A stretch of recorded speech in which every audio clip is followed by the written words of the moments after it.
Are you open to providing aid to California without any conditions at all? I think we've got to have a serious conversation about that. Obviously, there's been water resource mismanagement, forest management mistakes, all sorts of problems. And it does come down to leadership, and it appears to us that state and local leaders were derelict in their duty in many respects.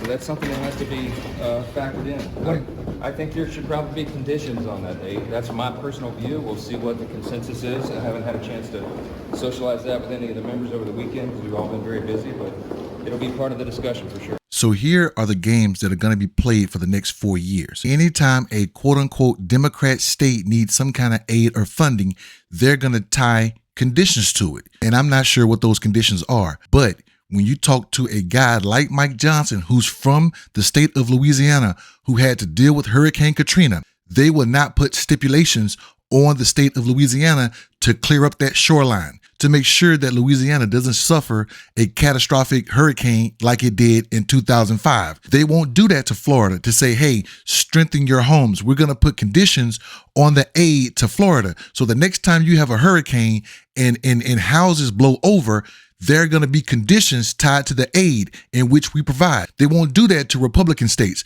But it's funny how California, for some odd reason, they're going to think about aid. But if they're thinking about giving aid to California, it's going to come in stipulations. But they never say that about quote unquote Republican states. These are the games that are going to be played in the next Congress. Never mind the fact that when Texas in 2021 was going through a power grid crisis, when the power grid froze over, Joe Biden tapped FEMA to open up the floodgates when it came to money. And you got to pause to read this. But look at what Joe Biden did when he opened up FEMA emergency funds and declared Texas a national disaster area. But if you just look at the bold printing, he gave $200 billion just for homes. He gave another $105 billion for public works. Then he gave another $32 billion for some hazard mitigation program. The man gave hundreds of billions of dollars to Texas. But when it comes to California, oh, there needs to be stipulations. Nobody put stipulations on Texas when it came to their power grid. But that's okay.